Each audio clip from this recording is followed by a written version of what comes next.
আসসালামু আলাইকুম।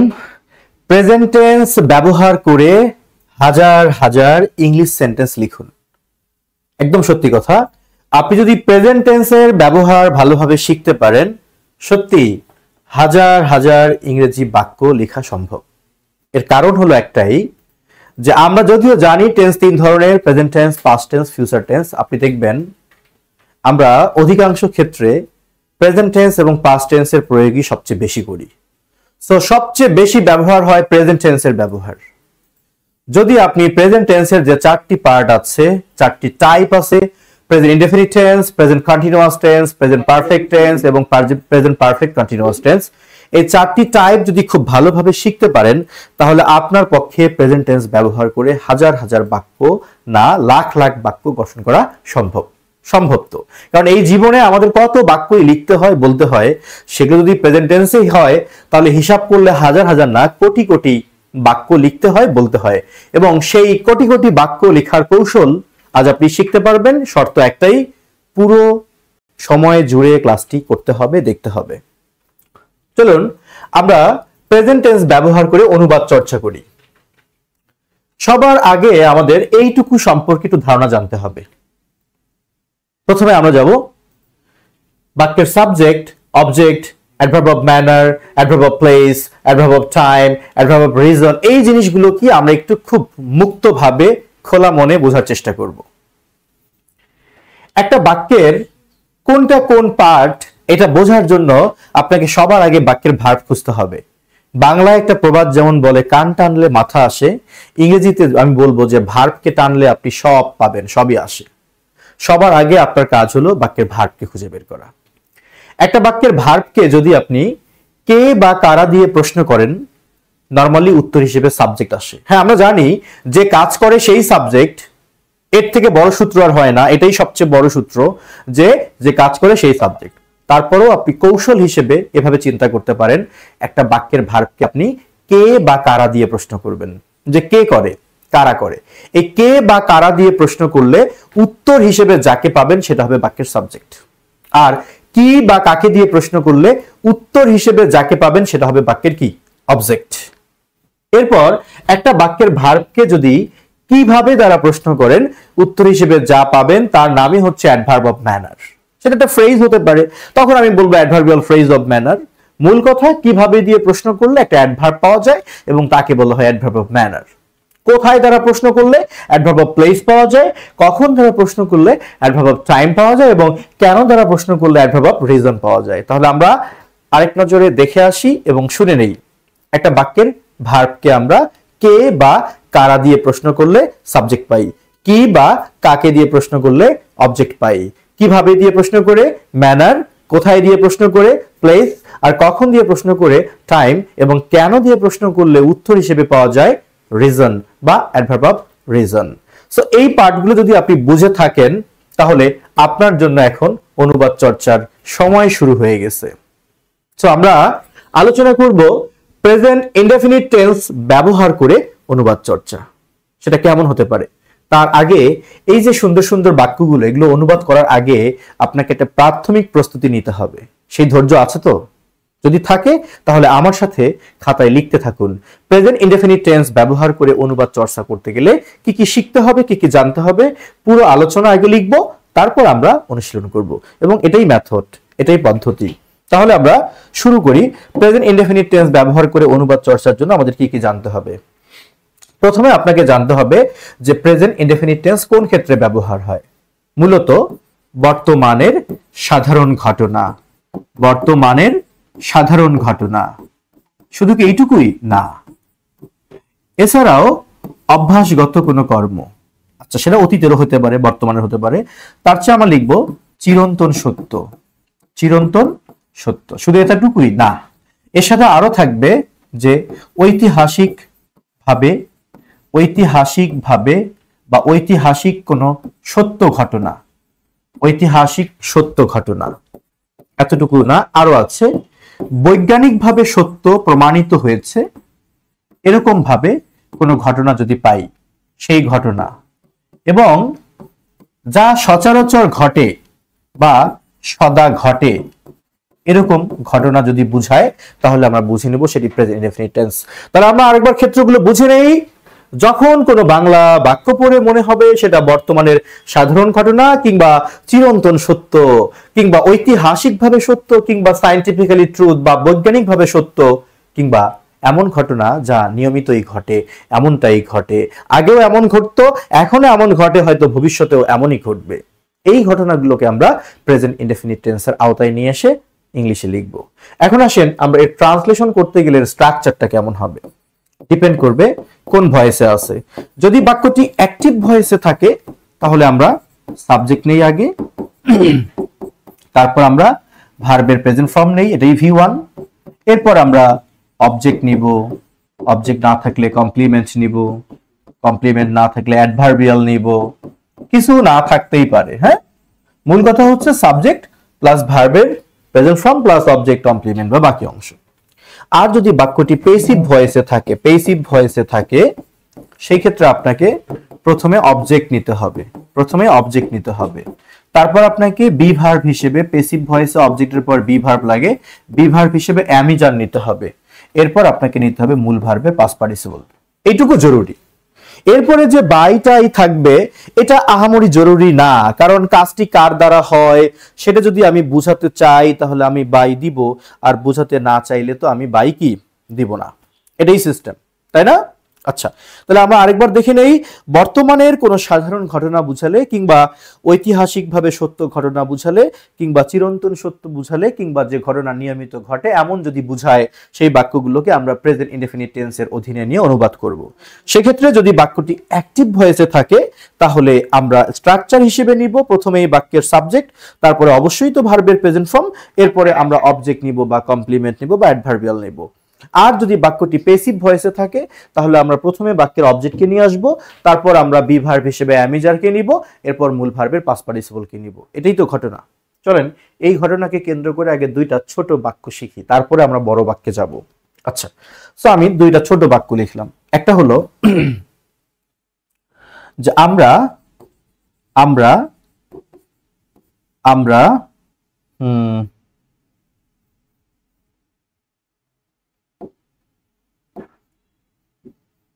গ্রীষ্মকালে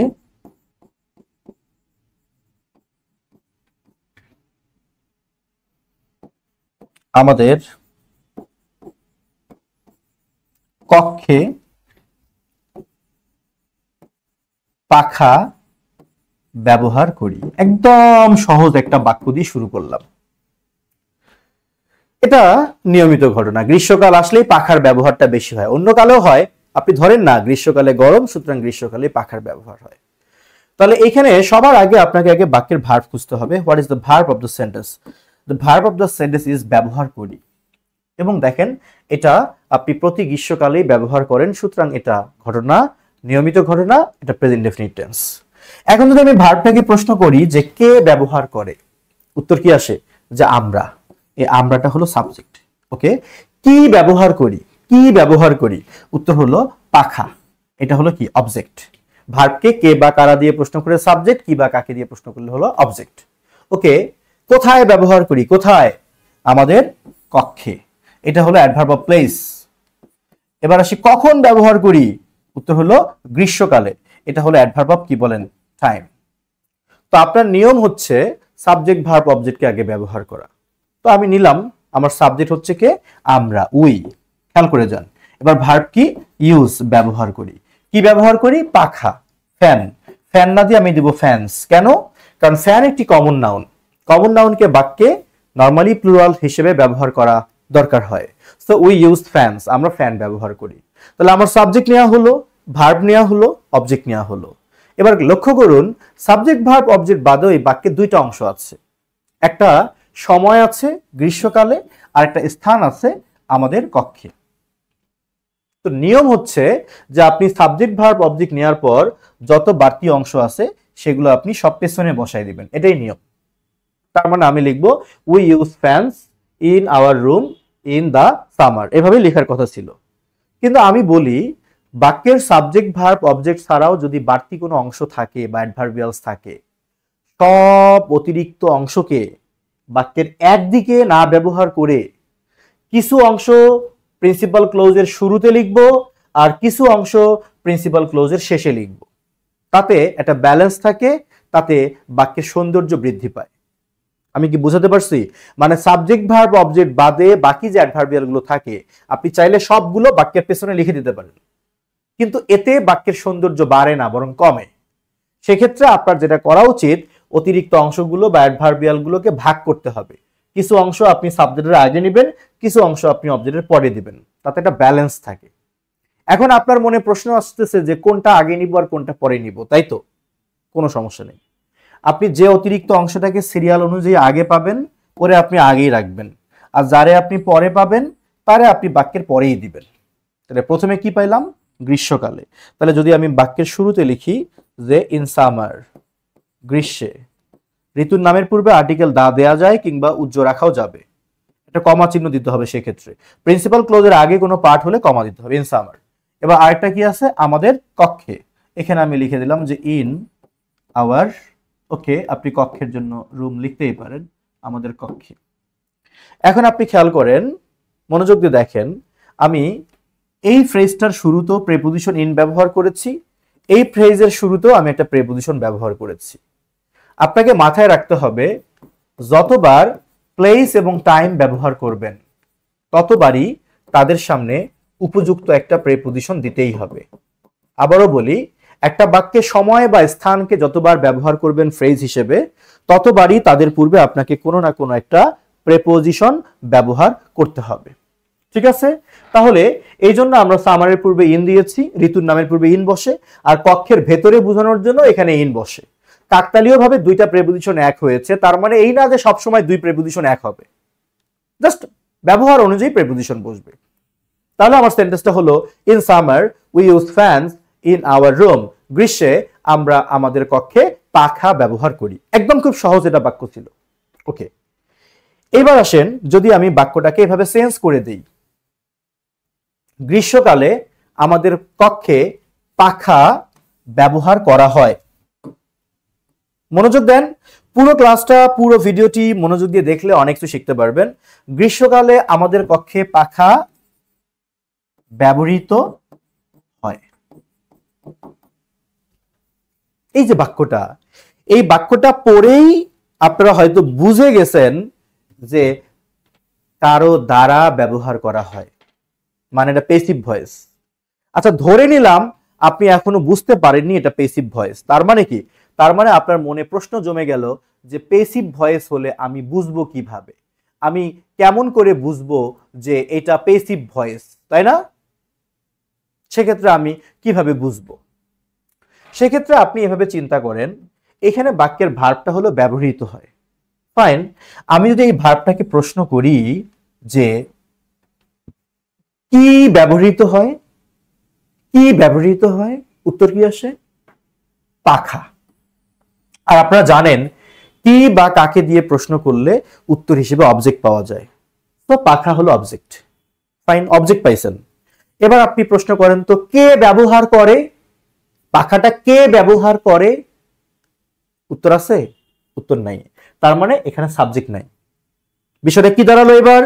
এবার বিষয়টা দাঁড়ালো যে ভার্বের পূর্বে যিনি বসে আছেন তিনি সাবজেক্ট না, তিনি হলেন অবজেক্ট। যদি আপনারা মুখস্থ বিদ্যায় বিশ্বাসী হন তাহলে এভাবে মনে রাখতে পারেন যে ভার্বের পূর্বে যদি অবজেক্ট থাকে সেটা প্যাসিভ ভয়েস, আর ভার্বের পূর্বে যদি সাবজেক্ট থাকে সেটা অ্যাক্টিভ ভয়েস। আবারও বলি, যদি আপনি মুখস্থ বিদ্যায় আগ্রহী হন তাহলে মনে রাখবেন ভার্বের পূর্বে অবজেক্ট থাকলে সেটা প্যাসিভ, আর ভার্বের পূর্বে সাবজেক্ট থাকলে সেটা অ্যাক্টিভ। আর যদি আপনি মুখস্থ বিদ্যা পছন্দ না করেন, ন্যাচারাল ওয়েতে শিখতে চান, তাহলে জীবনে এত পেইন নেওয়ার দরকার নেই। নর্মালি চিন্তা করবেন কোন একটা ঘটনা কেউ নিজে ঘটাচ্ছে নাকি ঘটনাটা কোনো কিছুর প্রভাবে ঘটতেছে। যদি মনে হয় কেউ নিজেই ঘটায়, অ্যাক্টিভ, আর যদি মনে হয় কোনো কিছুর প্রভাবে ঘটে, প্যাসিভ। ভার্ব দেখেই বোঝা যায় অ্যাক্টিভ নাকি প্যাসিভ। আমি যদি বলি যে লিখি, লিখি, এটা অ্যাক্টিভ। আর যদি বলি লেখা হয়, প্যাসিভ। আমি যদি বলি শুনি, অ্যাক্টিভ। আর যদি বলি শোনানো হয়, প্যাসিভ। আমি যদি বলি যে তৈরি করি, এটা অ্যাক্টিভ। যদি বলি তৈরি করা হয়, হয়ে গেল কি পেসিভ। কথা কি বুঝলেন? ভার্ব দেখে আপনি বুঝবেন অ্যাক্টিভ নাকি পেসিভ।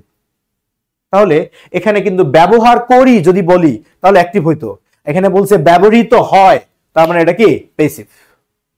ক্লিয়ার? আচ্ছা, এবার আসেন, গ্রীষ্মকালে আমাদের কক্ষে পাখা ব্যবহৃত হয়, ঘটনা সত্য এবং নিয়মিত ঘটনা, সুতরাং এই বাক্যটা প্রেজেন্ট ইনডেফিনিট টেন্সে আছে। এখন just passive voice, okay no problem. আপনি জানেন যে পেসিভ ভয়েসের জন্য আমরা কি করি, আগে অবজেক্ট নেই, তারপরে অ্যামিজার নেই, তারপর ভি3 নেই। তার মানে আমার শুধু এই প্রিন্সিপাল ক্লোজটুকু কিন্তু পরিবর্তন হবে, তাই না ভাই? শুধু প্রিন্সিপাল ক্লোজ পরিবর্তন হবে। তাহলে আমি কি করলাম, এটাকে মুছে দিলাম। এখন আমি পেসিভ ভয়েসে লিখবো যেহেতু, তাহলে আমি পেসিভ ভয়েস অনুযায়ী লিখবো। আমার পেসিভ ভয়েস করতে গেলে প্রথমে অবজেক্ট লাগবে। এখানে অবজেক্ট কোনটা? পাখা, তার মানে ফ্যানস, কমন নাউন প্লুরাল করতে হবে।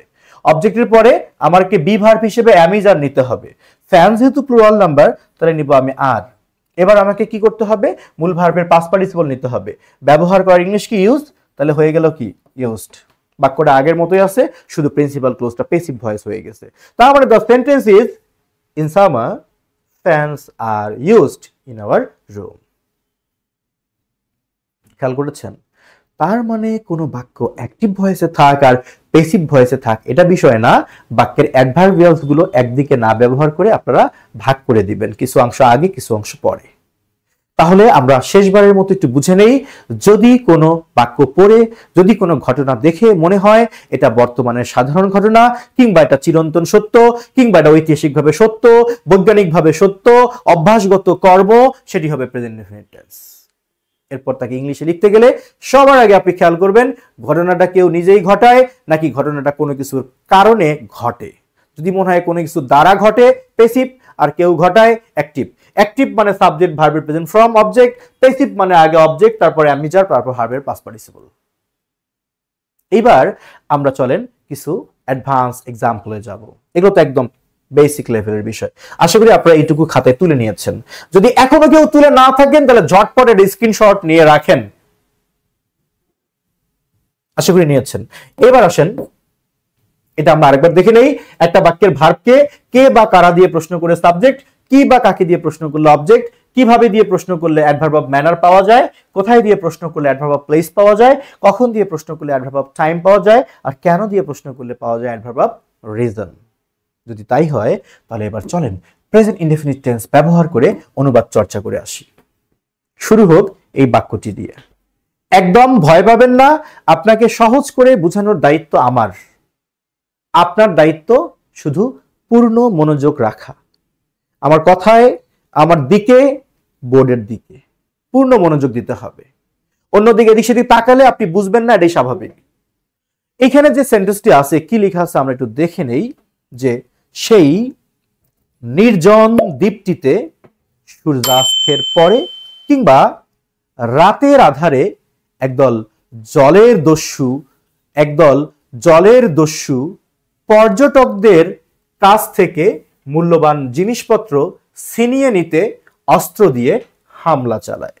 একটু কঠিন লাগতেছে, বাট বিলিভ মি, এটা আপনার লাইফের সবচেয়ে সহজ বাক্য হবে। Just wait and watch. এই বাক্য যত বড় হোক, আপনার কাজ হলো আগে বাক্যের ভার্ব খুঁজে বের করা। What is the verb? আপনার একটু চ্যাট বক্সে, কমেন্ট বক্সে লিখেন তো এই বাক্যের ভার্ব বা ক্রিয়া কোনটা, দেখি কারা লিখতে পারেন।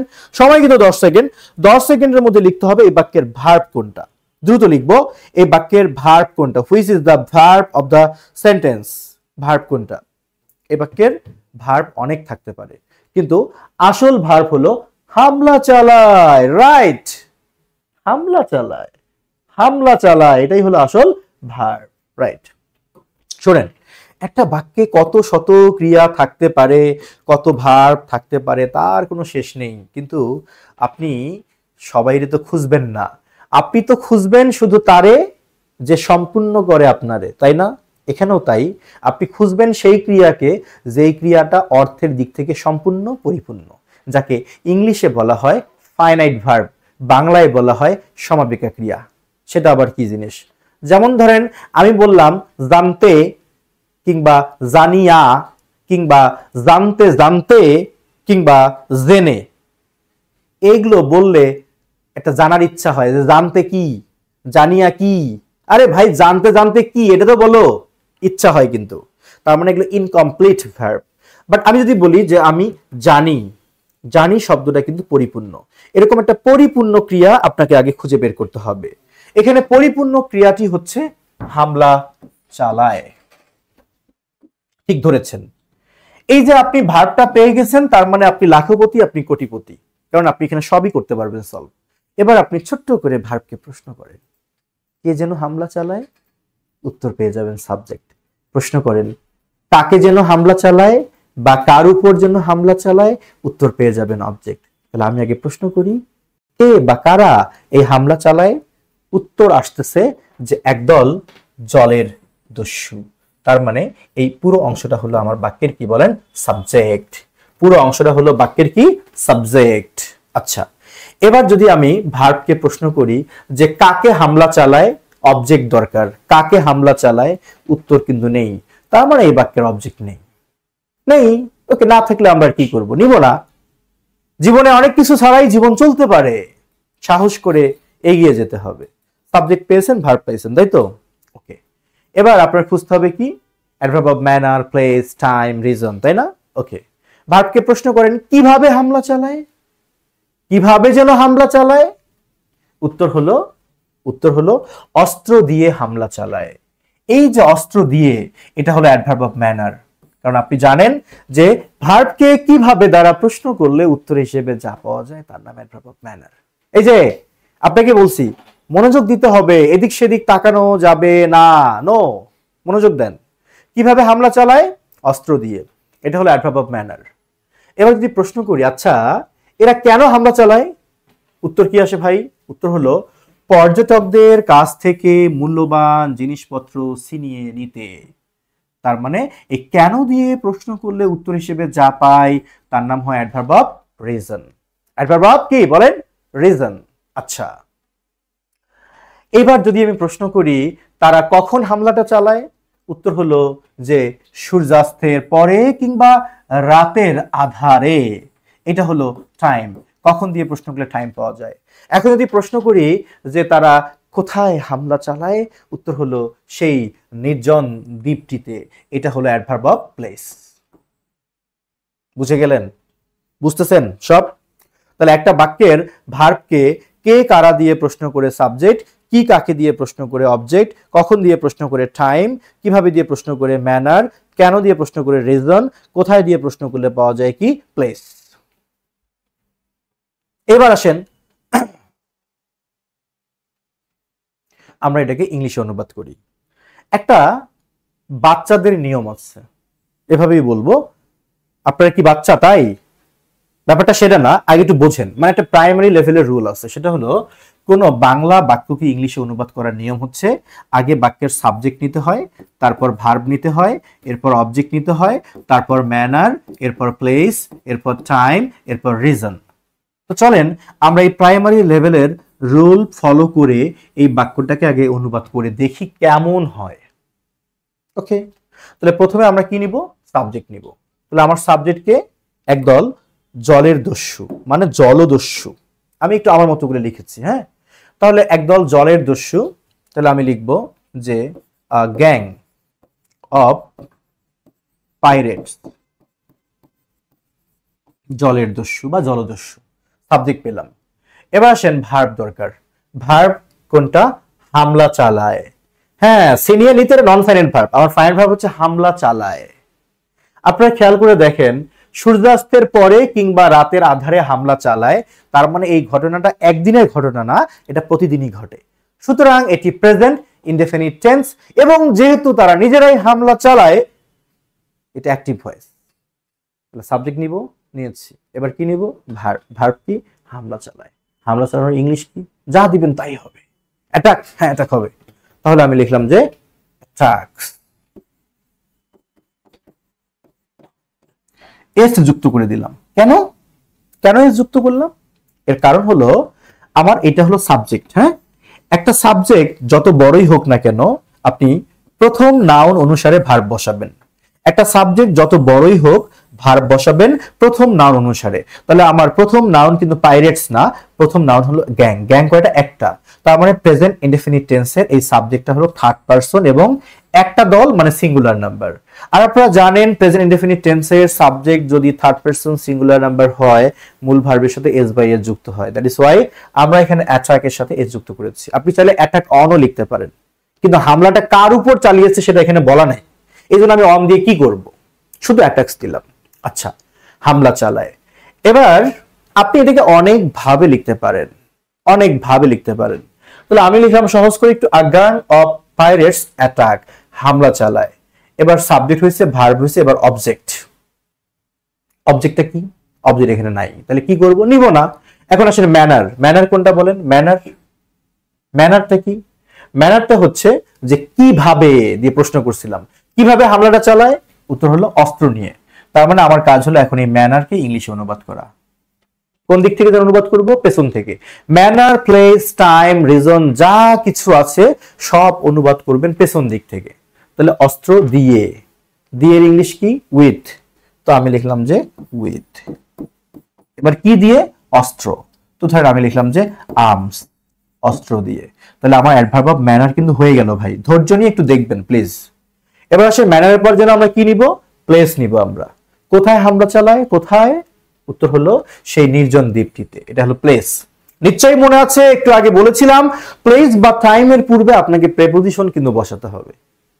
সেই নির্জন দ্বীপটিতে ওইখানে হামলা চালায়, একটা প্রেপোজিশন লাগবে। প্রেপোজিশন কি দিব? এখন আপনি ইন দিতে পারেন, আবার অনও দিতে পারেন, এখানে একটা ক্ষেত্র আছে, দেয়া যায়।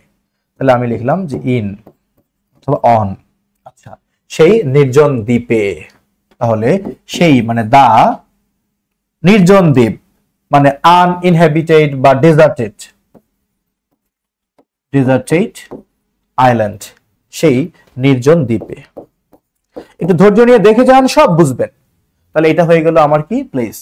এখন আপনার সাদা মনে কাঁদে নেই, প্রশ্ন হলো স্যার অন দিলেন কেন? তাই না? আসলে হামলা তো চালায় দ্বীপের উপরই, দ্বীপের অধিবাসীদের উপরই। সেই অর্থে ইনের চেয়ে এখানে অন মোর পারফেক্ট। সত্যি মোর পারফেক্ট। ইন দিলেও হবে, অন দিলে বেশি ভালো হবে। কার উপর হামলা চালায় এটা বোঝানোর জন্য অন দেয়া হয়। হ্যাঁ, মানুষ নাই তাতে কি, দ্বীপের উপরই হামলা চালায়, তাই অন দিবেন। আমরা এবার বুঝে গেছেন তাই না? আচ্ছা, in or on the deserted island. Manner হয়ে গেল, প্লেস হয়ে গেল। এবার আমার কি লাগবে ভাই? আমার লাগবে টাইম। কখন? উত্তর হলো সূর্যাস্তের পরে কিংবা রাতের আধারে। লিখতে হবে কোন দিক থেকে? পেছন দিক থেকে। আচ্ছা, তাহলে এখানে দুইটা সময়, একটা হলো সূর্যাস্তের পরে কিংবা রাতের আধারে। যে কোনো ফ্রেজকে পেছন থেকে লিখবেন, কিন্তু ভুলে গেলে চলবে না যার উল্লেখ করা আছে আগে তার অনুবাদটা আগে করতে হবে। প্রথমে কি রাতের কথা বলছে? না, প্রথমে বলছে সূর্যাস্তের পরে। তার মানে আমি এই সময়টাকে পেছন থেকে লিখবো, তারপর ওইটা। বাট লিখতে হবে আপনাকে পেছন থেকে, পরে। তাহলে পরের ইংলিশ কি যেন ভাই? আফটার।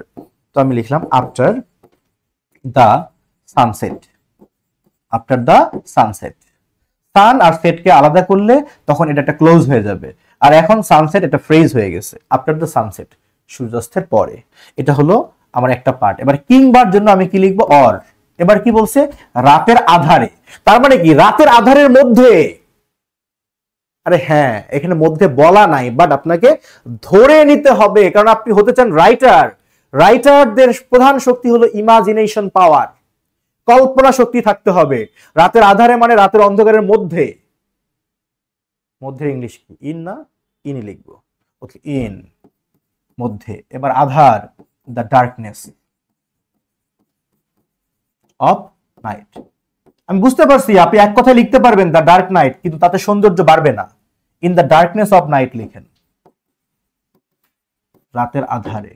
তাহলে after the sunset or in the darkness of night, এটা হলো আমার টাইম। এবার আমার কি দরকার ভাই? রিজন দরকার, তাই না? ওকে, কেন তারা হামলা চালায়? উত্তর হলো পর্যটকদের কাছ থেকে মূল্যবান জিনিসপত্র ছিনিয়ে নিতে। অনুবাদ করতে হবে কোন দিক থেকে? পেছন থেকে।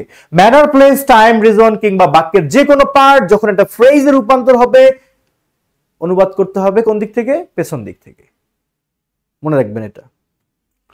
ছিনিয়ে নিতে, তয়াকারে তে, যেখানেই তয়াকারে তে সেখানে টু, টি ও টু যোগ হবে। আচ্ছা, তাহলে আমি লিখলাম টু। এবার ছিনিয়ে নেওয়ার ইংলিশ কত কিছু হয়, আপনি টেক অ্যাওয়েও লিখতে পারেন, স্নেইস অ্যাওয়ে লিখতে পারেন। সো আমি লিখলাম স্নেইস অ্যাওয়ে, ছিনিয়ে নিতে। ওকে, কি ছিনিয়ে নিবে? এবার আসেন মূল্যবান জিনিসপত্র। তাহলে আমি লিখব যে ভ্যালুয়েবল রিসোর্সেস, জিনিসপত্র ইংলিশ এমনি আপনি গুডস থিংসও লিখতে পারেন, আমি রিসোর্সেস দিলাম, সম্পদ বুঝাইলাম। এবার থেকে ইংলিশ কি? ফ্রম, থেকে। এবার কার থেকে? পর্যটক, দা টুরিস্টস। এটা আমার কি হলো ভাই? ভাই, ভাইয়েরা, বোনেরা, দাদারা, দিদিরা, এটা কি হলো? রিজন। তাহলে আমার নিয়ম অনুযায়ী সাবজেক্ট ভার্ব অবজেক্টের পর manner, place, time, reason finally আমি লিখেছি। তাহলে বাক্যটা কি হলো? A gang of pirates attacks with arms on the deserted island after the sunset or in the darkness of night to snatch away valuable resources from the tourists. আমি যা লিখেছি এটা শেষ কথা না। আপনাদেরকে আমি শুরুতেই বলেছিলাম, যদি ধৈর্য নিয়ে থাকেন, আমি শুরুতেই বলেছিলাম যে এটা হলো বাচ্চাদের নিয়ম। আপনারা কি বাচ্চা?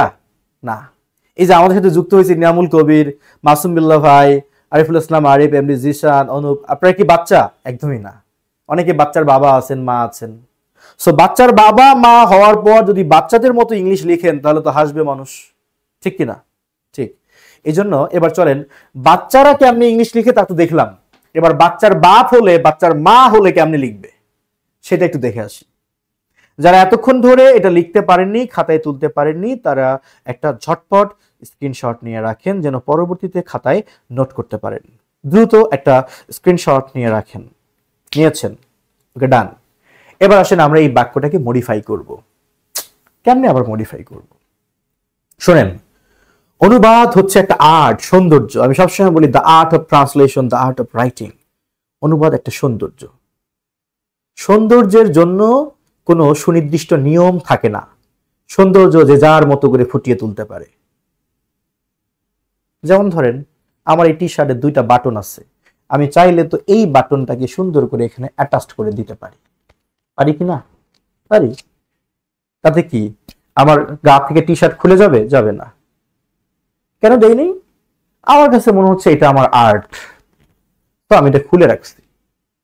তো সৌন্দর্য বা আর্ট কখনো নিয়ম দিয়ে হয় না। তবে হ্যাঁ, খেয়াল রাখতে হবে আপনার আর্ট যেন এমন না হয় যেটা অন্যের ক্ষতি করে, সমাজকে কলুষিত করে। অনুরূপভাবে রাইটিং এর ক্ষেত্রে আপনার আর্ট যেন এমন না হয় যে বাক্যের মেইন থিম হারিয়ে গেছে কিংবা গ্রামাটিক্যালি ইনকারেক্ট হয়েছে, সেটা যেন আবার না হয়। চলুন সবকিছু ঠিকঠাক রেখে আর্টকে ফুটিয়ে তোলা যায়, সেন্টেন্সকে আর্টিস্টিক করা কিভাবে যায় সেটা আমরা একটু দেখে আসি। চলেন আমরা দেখে আসি।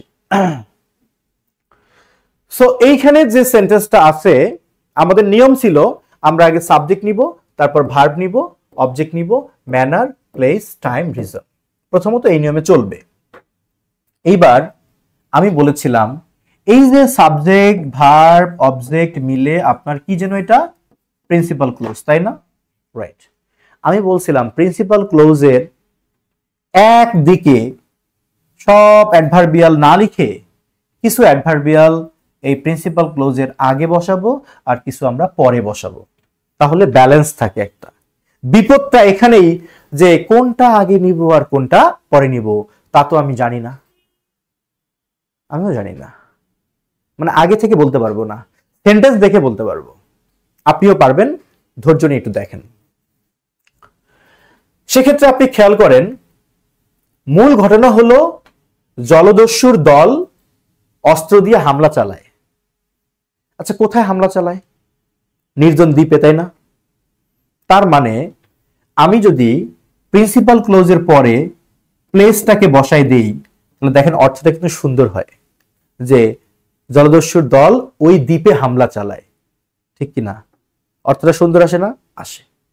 তো আমি কিন্তু অনুমান থেকে এখানে প্লেসটা দিলাম। এই পার্টগুলোকে যে কোনো জায়গায় বসানোর স্বাধীনতা আপনার আছে। তাহলে আমার প্রিন্সিপাল ক্লোজের পরে আমি প্রথমে প্লেস দিলাম, তারপরে আমি একটু লিখতে পারি ওকে নির্জন দ্বীপে হামলা চালায় কিভাবে, অস্ত্র দিয়ে। তাহলে আমি প্লেসের পরে ম্যানারটা ঢুকাই দিলাম। তাহলে অর্থটা কি হলো, যে জলদস্যুর দল নির্জন দ্বীপে অস্ত্র দিয়ে হামলা চালায়। সুন্দর অর্থ আসতেছে। কিন্তু এখন দুইটা জিনিস বাকি আছে, কখন হামলাটা চালায় আর কেন চালায়, তাই না? আমি ওই দুইটাকে প্রথমে যদি নেই, প্রথমে টাইমটা নিলাম যে রাতের আধারে বা সূর্যাস্তের পরে। তারপরে আমি রিজনটাকে দিলাম যে পর্যটকদের কাছ থেকে জিনিসপত্র ছিনিয়ে নিতে। তারপরে আমি বললাম জলদস্যু দল অস্ত্র দিয়ে হামলা চালায় দ্বীপে। খারাপ শোনায় না কিন্তু। তাহলে আমি কি করলাম, আমি ভাবলাম যে সব একদিকে না লিখে প্রিন্সিপাল ক্লোজের আগে আমি টাইম নিলাম আর রিজন নিলাম, পরে আমি প্লেস আর ম্যানার নিলাম। আরে ভাই বুঝতে পারছি আপনি কি চাচ্ছেন, আমি জানি আপনি চাচ্ছেন যে এটার কোনো নিয়ম নাই। আপনি কেন টাইম আর রিজন আগে দিলেন তার কোনো নিয়ম নেই, নিয়ম আছে, আমি দিব, বাট আমি আগে আপনাকে ন্যাচারালি রেডি করব, মুখস্থ বিদ্যা দিয়ে না। আপনি আগে ফিল করা শেখেন, এই ফিল করানো শেখার কাজটা আমি করব। তাহলে আমরা আগে যেভাবে ফিল করলাম সেই অনুযায়ী, মানে এই স্ট্রাকচার অনুযায়ী এই বাক্যটাকে একবার সাজায় দেখি কেমন হয়। রেডি তো আপনারা? রেডি হন। প্রথমে আমি কি নিব যেন, টাইম নিব। খেয়াল করেন আমি দুইবার লিখতেছি, আপনাদের কষ্টের কিছু নেই, দেখবেন। প্রথমে আমি টাইমটা নিব। তো আমার এই বাক্যে টাইম কোনটা লেখা তো আছে, টাইম কোনটা, আফটার থেকে শুরু করে নাইট পর্যন্ত। আমি অত্যন্ত ধৈর্যের সাথে লিখলাম যে after the sunset or in the darkness of night. Okay, time লিখলাম। টাইমের পরে কি নিতে বলছে, রিজন। তো আমার রিজন কোনটা যেন, to snatch our valuable resources from the tourist. Okay দিলাম, আমি লিখে দিলাম যে to snatch away valuable resources from the tourists. আমার দুইটা অংশ নেওয়া শেষ। এখন আমি এটা কমা চিহ্ন দিয়ে আমার প্রিন্সিপাল ক্লোজকে লিখব, দিলাম। এবার আমি প্রিন্সিপাল ক্লোজকে ঢোকাই দেব। আমার প্রিন্সিপাল ক্লোজ যেন কোনটা, প্রিন্সিপাল ক্লোজ যেন কোনটা, প্রিন্সিপাল ক্লোজ হচ্ছে এটা, এই যে সাবজেক্ট, এই যে ভার্ব। তাহলে আমি লিখে দিলাম a gang of pirates এবার attacks a gang of pirates attacks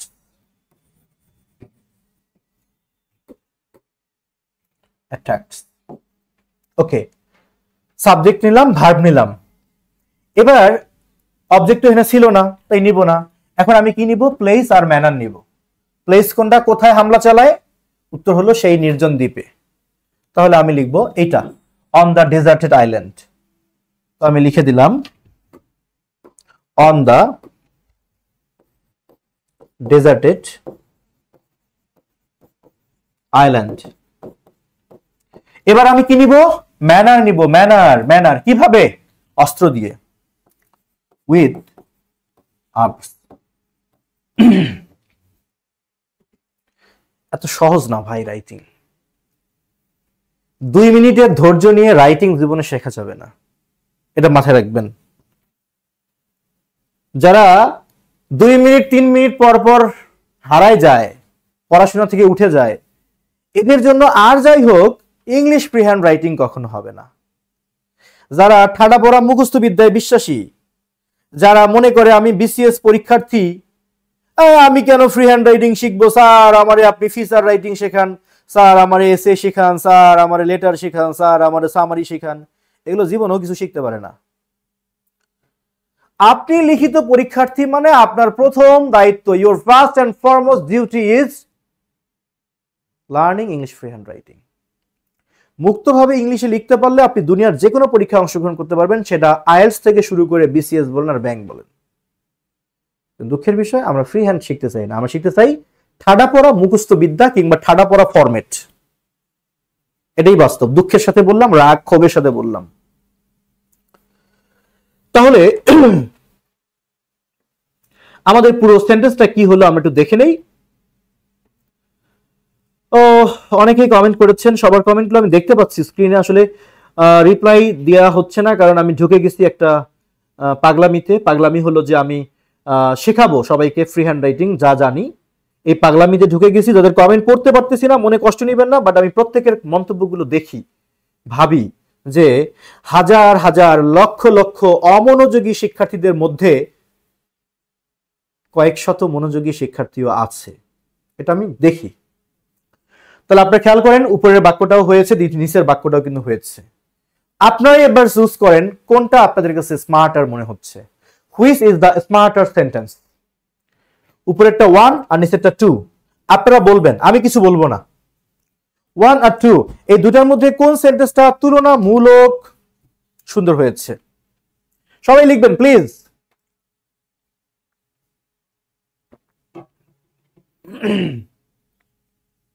to better.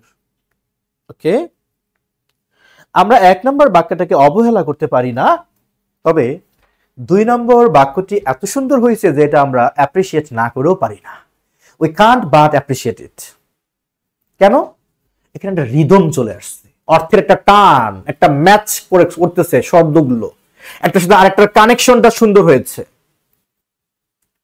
After the sunset or in the darkness of night, সূর্যাস্তের পরে কিংবা রাতের অন্ধকারে, to snatch away valuable resources from the tourist, পর্যটকদের কাছ থেকে মূল্যবান সম্পদ ছিনিয়ে নিতে বা নেয়ার লক্ষ্যে, a gang of pirates attacks on the desert island with arms, একদল জলদস্যু অস্ত্র নিয়ে সেই নির্জন দ্বীপে আক্রমণ চালায়, হামলা চালায়।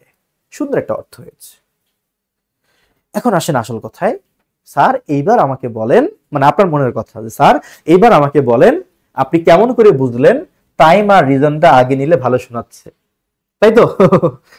বিশ্বাস করেন আমি আগে থেকে জানতাম না যে এই বাক্যের টাইম আর রিজনটা আগে নিলে ভালো শোনায়। এটা জানা যায় না, এটা আপনা আপনি আসবে। স্যার কবে আসবে? আসবে, বলছি তো আসবে, কবি আসবেই একদিন, আপনাকে লেগে থাকতে হবে। আপনি ঠিকই কিছুদিন পর বুঝবেন যে কোনটার সাথে কোনটা দিলে ভালো হয়। তারপরেও স্যার একটু নিয়ম শেখানো যায় না? যায়, বাট সেগুলো কোনো কাজে আসবে না। না আসুক, নিয়মটা বলেন। ওকে বলতেছি শোনেন। নিয়মটা হলো আমার যে অতিরিক্ত অংশটা আগে আছে আমি তাকে আগে নিব। যেমন আগে কি আছে বলেন? প্লেস। তারপর কি আছে? টাইম। আপনি চাইলে আগে প্লেস আর টাইম নেবেন, মাঝখানে আপনি প্রিন্সিপাল ক্লোজ ঢোকাই দিবেন। এরপরে আপনি কি করবেন? বাকি যা আছে এরপরে কে আছে? রিজন, তো আপনি রিজনকে নেবেন। আর এরপরে কে আছে? ম্যানার, ম্যানারকে নেবেন। অর্থাৎ প্রিন্সিপাল ক্লোজের আগে যারা আছে তাদেরকে আপনি আগে রাখবেন, প্রিন্সিপাল ক্লোজের পরে যারা আছে তাদেরকে আপনি পরেই রাখবেন। এটা নিয়ম। কিন্তু আপনি দেখেন এই নিয়ম দিয়ে প্রয়োগ করলে বাক্যটা সুন্দর হবে না, তার চেয়ে প্রথম বাক্যটাই সুন্দর শোনাচ্ছে। এই জন্য আমি বারবার বোঝানোর চেষ্টা করতেছি, ভাই রুলস দিয়ে ট্রান্সলেশন শেখা যাবে না, রুলস দিয়ে রাইটিং হবে না, মুখস্থ বিদ্যা দিয়ে হবে না। থ্যাংক ইউ নুরুল আলম রঞ্জু সহ আরো যারা আছেন। এবার চলেন আমরা পরের বাক্যে যাই। মনে আছে তো? মনে করাই দিচ্ছি। ভার্বকে কে বা কারা দিয়ে প্রশ্ন করলে সাবজেক্ট পাওয়া যায়, কি বা কাকে দিয়ে প্রশ্ন করলে অবজেক্ট পাওয়া যায়, কিভাবে দিয়ে প্রশ্ন করে ম্যানার, কোথায়, প্লেস, কখন, টাইম, কেন, রিজন। কে, এই কে, কারা, সাবজেক্ট, কি, কাকে, অবজেক্ট, কিভাবে, ম্যানার, কোথায়, প্লেস, কখন, টাইম, কেন, কেন, রিজন। এটা আপনার গাথা থাকতে হবে এখানে, তাহলে আপনি পারবেন। এবার আসেন আমরা এই বাক্যটাতে যাই। একই বাক্য, বাট এটা প্যাসিভ ভয়েস হয়ে গেছে। সেই নির্জন দ্বীপটিতে সূর্যাস্তের পরে কিংবা রাতের আধারে পর্যটকদের কাছ থেকে মূল্যবান জিনিসপত্র ছিনিয়ে নিতে অস্ত্র দিয়ে একটি অতর্কিত হামলা চালানো হয়। একটা হামলা চালানো হয়। তাহলে বলেন তো এটা অ্যাক্টিভ নাকি প্যাসিভ? এটা যারা বলতে পারবেন আমি ধরে নিব তাদের পুরো ক্লাসে অনেক মনোযোগ ছিল। দ্রুত আমাকে বলতে হবে এই বাক্যটি অ্যাক্টিভ ভয়েস আর প্যাসিভ ভয়েস এর মধ্যে কোন ভয়েস?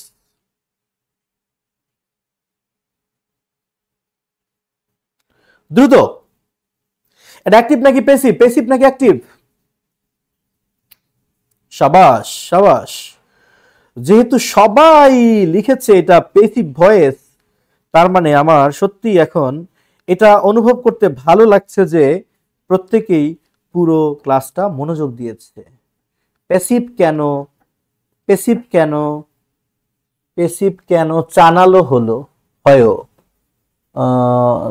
দাদা হিন্দি লিখছে, আমি তো বুঝি না। আচ্ছা হিন্দি তো প্যাসিভ হবে। আচ্ছা প্যাসিভ হবে, এটা রাইট, প্যাসিভ হবে।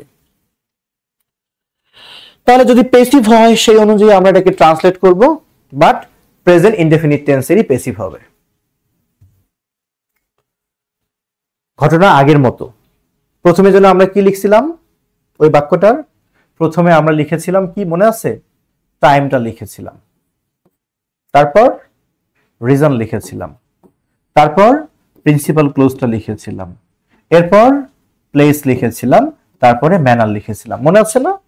ওইটা এখানেও হবে, শুধু প্রিন্সিপাল ক্লোজটা আগের বাক্যে অ্যাক্টিভ ছিল, এখানে হবে প্যাসিভ। মানে পরিবর্তনটুকু এই জায়গায় যে একটি অতর্কিত হামলা চালানো হয়, এটাই হলো আমার প্রিন্সিপাল ক্লোজ, এবং এটা প্রেজেন্ট ইনডেফিনিট টেন্সের প্যাসিভ ভয়েস। লাগে অবজেক্ট লাগবে। অবজেক্টটা কোনটা? একটা অতর্কিত হামলা। অতর্কিত হামলা মানে কি? একটা সাডেন অ্যাটাক, হঠাৎ করে হামলা, জানি না শুনি না, হুট করে হামলা করে দিলাম, এটাই হচ্ছে অতর্কিত হামলা। কোনটা আমার? এটা। আচ্ছা, তাহলে এই অতর্কিত হামলার জন্য আমি আগে লিখলাম যে সাডেন অ্যাটাক, সাডেন অ্যাটাক। আগের বাক্যে আমি অ্যাটাক বানানটা ভুল লিখছিলাম কিনা জানি না, অ্যাটাক বানান আসলে এটা হবে, A double T S C K. আচ্ছা, লিখলাম অবজেক্ট। প্যাসিভ করতে গেলে অবজেক্টের পরে বি ভার্ব লাগবে, এটা present indefinite tense, be verb হিসেবে অ্যামিজার হবে। তাহলে এখানে কি হবে? ইজ। এবার মূল ভার্বের পাস্ট পার্টিসিপল চালানো, চালানোর ইংলিশ কি? অপারেট। তাহলে আমি লিখবো এখানে অপারেটেড। তাহলে আমার এই বাক্যের প্রিন্সিপাল ক্লোজ কিন্তু হয়ে গেল। হ্যাঁ, ওকে। সাডেন অ্যাটাক ইজ অপারেটেড, একটা অতর্কিত হামলা চালানো হয়, এটা আমার প্রিন্সিপাল ক্লোজ। ভাই, প্রিন্সিপাল ক্লোজটা ঠিকঠাক রেখে বাক্যের বাকি যে অংশগুলো আছে, ম্যানার, প্লেস, টাইম, রিজন, ওগুলোর আপনি কোথায় বসাবেন এটার কোনো নির্দিষ্ট নিয়ম নাই। আপনার ভাল লাগলে আপনি আগে বসান, ভাল লাগলে আপনি পিছে বসান, শুধু সুন্দর একটা অর্থ হলেই হলো। তাহলে আমার টাইমটা ছিল আগে, কি টাইমটা কি ছিল? সূর্যাস্তের পরে কিংবা রাতের আধারে। তাহলে আমি কি লিখবো সেটা? তার জন্য আমি লিখবো যে সূর্যাস্তের পরে কিংবা রাতের আধারে, মানে আগেটার মতো করে, যে আফটার দা সানসেট, সূর্যাস্তের পরে, or in the darkness of night, কিংবা রাতের আধারে। ওকে, লিখলাম। টাইমের পরে রিজন লিখবো, কেন? ওই জিনিসপত্র চিনে নিতে, যে ইন অর্ডার টু বা উইথ আ ভিউ টু, বা শুধু টু, স্নাইস অ্যাওয়ে, ছিনিয়ে নিতে। কি ছিনিয়ে নিতে? ভ্যালুয়েবল রিসোর্সেস, কাদের কাছ থেকে? From the tourists. সংক্ষেপে লিখলাম। এবার আমি বাকিটুকু লিখবো কি? প্লেস আর ম্যানার। তাহলে অপারেট করে কোথায়? অন বা ইন, অন অথবা ইন দা ডিজার্টেড আইল্যান্ড। যেহেতু বাক্যটা এর আগে লিখছি তাই এখন একটু অমনোযোগী হয়ে লিখলাম আইল্যান্ড। এবার আসেন কি দিয়ে? অস্ত্র দিয়ে, উইথ আর্মস। বলে না ওই কিরে মধু, মধু রসমালাই, ওখানে রসমালাই না, রসমালাই এখানে। যদি আপনার জীবনের লক্ষ্য থাকে তাহলে আপনার রসমালাই এখানে, আর যার জীবনের লক্ষ্য নাই সে সবকিছুতে রসমালাই খুঁজে পায়। যে কোনো একটা ভাইরাল ইস্যু হলে রসমালাই, কিন্তু যারা জিনিয়াস তাদের রসমালাই এখানে, তাদের মধু এখানেই। সেন্টেন্সটা কি হয়েছে দেখেন? সেন্টেন্সটা হয়েছে after the sunset or in the darkness of night to snatch away valuable resources from the tourists, a sudden attack is operated in the deserted island with arms.